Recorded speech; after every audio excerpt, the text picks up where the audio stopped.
Hello guys, welcome you all in pioneer. आज हम बात करेंगे हाइड्रोकार्बन्स के जो शॉर्ट नोट जो हमारे चल रहे हैं। इससे पहले हमने अल्कीन का कर लिया था, अभी हम अल्कीन का करेंगे।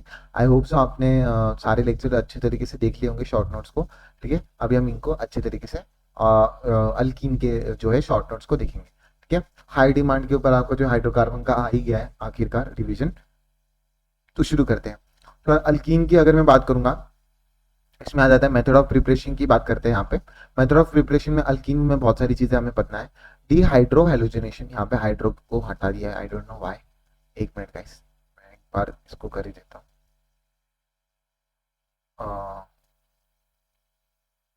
डीहाइड्रो,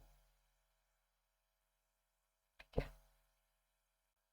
ठीक है, डीहाइड्रो हेलोजिनेशन यहाँ पे आप बात करेंगे। डीहाइड्रो हेलोजिनेशन की अगर मैं बात करूंगा, ई टू के अंदर यहाँ पे देखने को मिलता है आपको। इसके अंदर देखने को मिलता है, ई टू के अंदर देखने को मिलता है आपको। ई टू कहते हैं हम इसको। अल्कोहलिक केओएच के थ्रू आपको देखने को मिलता है। अल्कोहलिक केओएच में आपको क्या करना है, एक्स जहाँ पे जुड़ा होगा उसको अल्फा कहेंगे, नेक्स्ट कार्बन को बीटा कहेंगे, वहां पे डबल बॉन्ड को हम जोड़ देंगे जिस तरीके से, इस तरीके यहाँ पे जोड़ दिया। इवन सी भी अगर elimination of the conjugate base का, इवन सी भी का अगर बात कर रहे हैं, एलिमिनेशन जो कि कॉन्जुगेट बेस का देखने को मिलता है। फ्लोरीन से जुड़ा हुआ एक अल्फा और उसके नेक्स्ट कार्बन के ऊपर आपको देखने को मिलता है अल्कोहलिक केओएच, सेम रहेगा।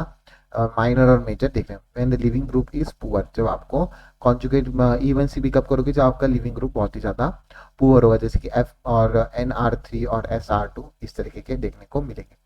इवन सी भी जो कि हॉफमैन की अगर मैं बात करूंगा, OH ट्रायंगल इवन सी भी बात करते हैं यहाँ पे। तो यहाँ पे भी आपको जो है अमोनिया जो अमीन जो जुड़ा होता है, यहाँ पे 3 डिग्री अमीन देखने को मिलते हैं आपको। तो इनको जो है, इनका तो ये पूरा इस तरीके से ब्रेक हो जाता है और ये जो दोनों के बीच में दो का बॉन्ड बन जाता है और बाकी ये वाला पार्ट अलग हो जाता है। तो ये हॉफमैन वाला बहुत ही ज्यादा इंपॉर्टेंट है, आपका सीधा अल्कीन के फॉर्मेशन में मदद करता है और क्वेश्चन में भी आ जाता है हॉफमैन। ठीक है, इन इवन अगर मैं बात करूँ इंटरमोलिकुलर एलिमिनेशन की अगर मैं बात करूंगा, तो उसमें पहले आता है pyrolysis, elimination of the Easter का एलिमिनेशन आप जब करते हो, तो इसके अंदर देख लेना, ये ऑक्सीजन से जुड़े हुए दो कार्बन देखने हैं, बीच में जो ऑक्सीजन प्रेजेंट होता है उसके इस तरफ वाला कार्बन जो जुड़ा होगा, जिसके ऊपर डबल बॉन्ड नहीं होगा, उसको अल्फा गिनना है आपको, और उसको उसके साइड वाले कार्बन को बीटा गिनना है। ठीक है, बहुत ज्यादा इंपॉर्टेंट हो गया। तो इस तरीके से आपको दो चीजें देखने को मिलती है और ये आपका ये वाला ग्रुप बाहर चले जाता है हीट के साथ। ठीक है, हीट करने का pyrolysis of tetra amine oxide की अगर मैं बात करूंगा, ईस्टर का देख लिया, अभी टेट्रा अमाइन ऑक्साइड की बात करेंगे।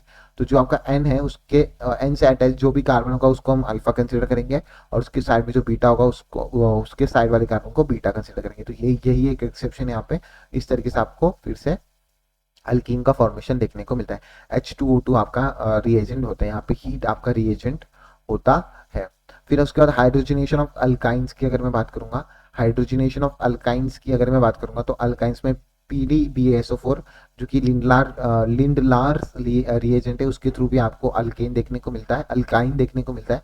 H2PDBSO4 और H2P2H6 इस तरीके से अगर आपको देखने को मिलेगा तो सिस फॉर्मेशन देखने को मिलेगा। ठीक है, तो ये चीज आपको याद रखनी है कि लिन्ना रिएजेंट से भी आपको अल्कीन देखने को मिलता है, और या फिर H2PD BaSO4 और H+P2H6 इस तरीके से देखने को मिलता है, सिस ट्रांसफॉर्मेशन देखने को मिलता है, जो कि अल्कीन का फॉर्मेशन करने में मदद करता है अल्काइन से। उसका ब्रिज रिएजेंट भी होता है सोडियम लिक्विड अमोनिया, जो कि ट्रांस का फॉर्मेशन करता है, बहुत ही ज्यादा इंपॉर्टेंट है। ब्रिज रिएजेंट और आपका जो है इस तरीके का ये वाला जो है अल्कीन का, तो सिस और ट्रांस कौन कौन से रिएजेंट से बनते हैं ये याद रखना है। H2PDBSO4 और H+P2H6 सिस बनाता है, Na लिक्विड अमोनिया आपका ट्रांस बनाता है। ठीक है, इस तरीके से आपको याद रखना है। किसकी बात करी थी, अल्काइंस की। अभी हम अल्कोहल के अंदर भी देख लेते हैं।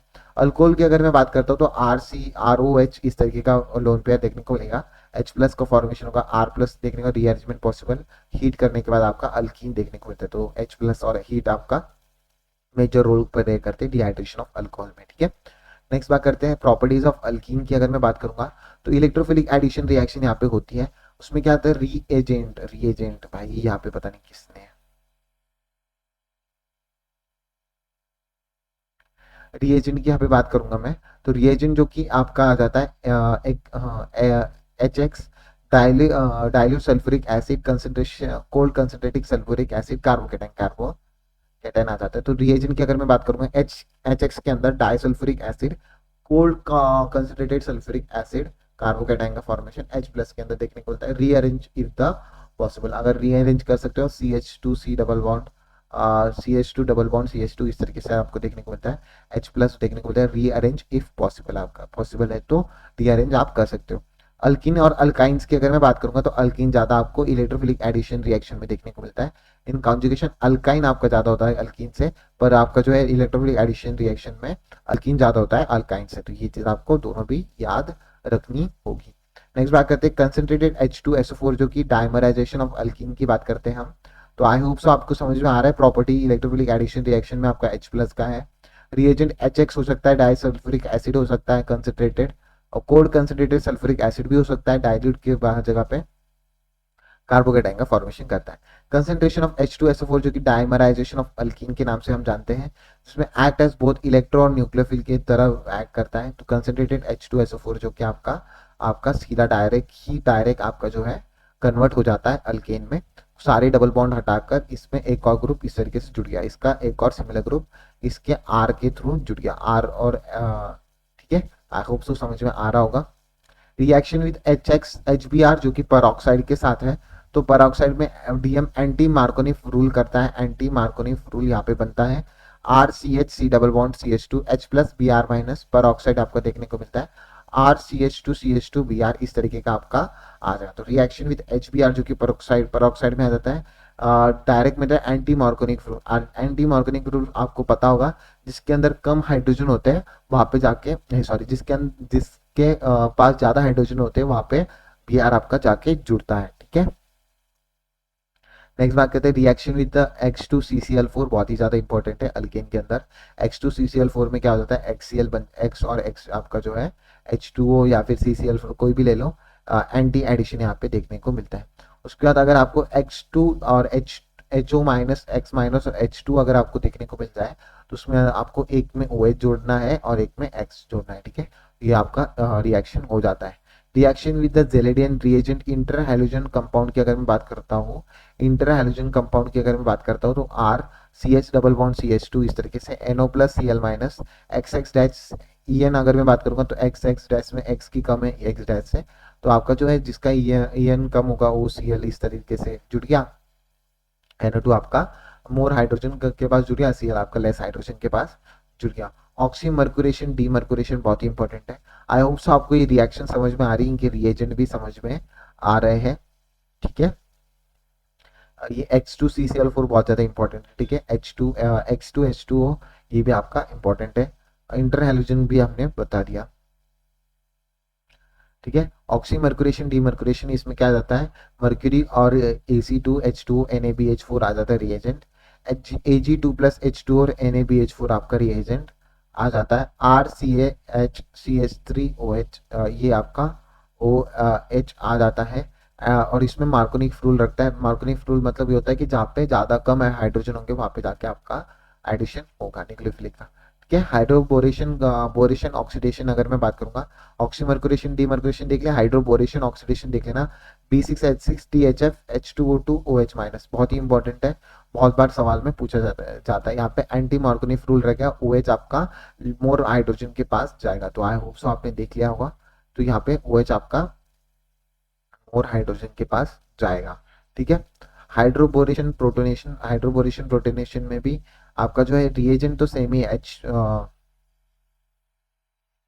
B2H6THF इस तरीके का रिएजेंट तो सेम ही है, पर आपका जो है B2H6THF CH3COH इस तरीके से आएगा, और इस तरीके से डबल बॉन्ड हटाकर H और H प्लस हाइड्रोजनेशन में डाल देगा। सो ओजोनोलाइसिस बहुत ज़्यादा इंपॉर्टेंट हो जाती है। ओजोनोलाइसिस की अगर मैं बात करूंगा, यहाँ पर रिडक्शन बहुत ही ज़्यादा इंपॉर्टेंट हो जाता है, और ऑक्सीडेशन। रिडक्शन की रिएजेंट देख लेना आप, O3CCl4Zn, O3CCl4Zn plus H2O, O3CCl4 plus Me2S इस तरीके के आपके ओजोनोलाइसिस होता है। ऑक्सीडेशन की अगर मैं बात करूंगा, O3CCl4H2O, O3CC यहाँ पे Zn देखने को नहीं मिलेगा, वो आपका ऑक्सीडेशन होता है, जहाँ पे Zn और MES इस तरीके के ग्रुप देखने को मिल जाएंगे, वो आपका रिडक्शन है, ठीक है। ऑक्सीजन रिडक्शन में सिर्फ आपको OH OH जोड़ने होते हैं, जैसे कि इस तरीके से यहाँ पे बन जाएगा, ठीक है। पर इसमें क्या हो जाता है, जो OH OH जुड़ी गई, जितने जहां पर भी H दिख जाए वहां पे OH वहां पे भी O लगा देना चाहिए आपको, ठीक है।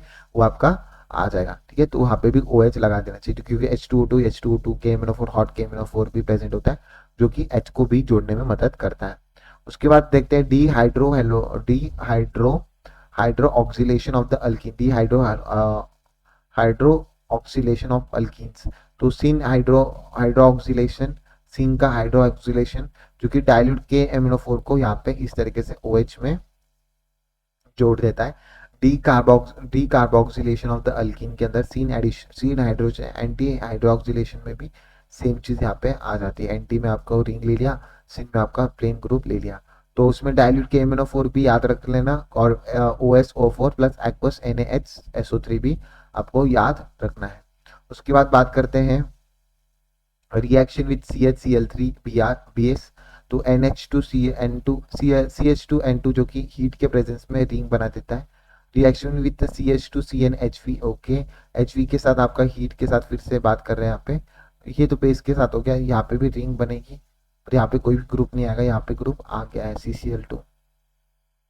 रिएक्शन विद CCl3 परऑक्साइड अगर आपका आ जाएगा तो आपको कुछ नहीं, बस इसको जो है ये वाला जो CCl3 से जितना अटैच आपका अल्केन होगा उसको आपको जोड़ देना है बस। अलाइलिक सब्स्टिट्यूशन और बेंजाइलिक सब्स्टिट्यूशन। अलाइलिक अगर आपको पता होगा डबल बॉन्ड सिंगल C और ये वाला आपका अलाइलिक कार्बन होता है, ठीक है। और बेंजाइलिक तो पता ही बेंजीन होता है, ठीक है। ये आपका कार्बन होता है, ये वाला अलाइलिक कार्बन होता है, अलाइलिक कार्बन होता है, ठीक है। तो अलाइलिक कार्बन के ऊपर यहाँ पे सब्स्टिट्यूशन देखने को मिलता है। ब्रोमिनेशन देख लेते हैं, उसमें रिएजेंट NBS जो कि नाइट्रो एन ब्रोमोसक्सीन अमाइड के यहाँ पे आ जाती है। और Br जो कि आपका रेडिकल होता है Br2HV Br जो कि आपका फ्री रेडिकल आ जाता है। आई होप सो आपने देख लिया होगा, इस तरीके से हो जाता है। क्लोरीनेशन के अंदर आपको क्लोरीन 500 कैल्विन के ऊपर चाहिए फ्री रेडिकल का फॉर्मेशन के लिए। Cl2HV चाहिए, E600Cl चाहिए। इस तरीके से आपका जो है क्लोरीनेशन होता है। आई होप सो आपको समझ में आ गया होगा। हाइड्रोकार्बन का अल्कीन का जो है टॉपिक यहाँ पे पूरा शॉर्ट नोट अच्छे से बता दिया, पूरे NCERT कवर की है, कुछ भी एक पार्ट नहीं छूटा यहाँ पर, ठीक है। तो thank you so much, I hope आपको ये अच्छे लग रहे होंगे क्वेश्चन प्रैक्टिस सीरीज। तो do like comment and subscribe करना मत भूलिएगा, ठीक है। Thank you so much.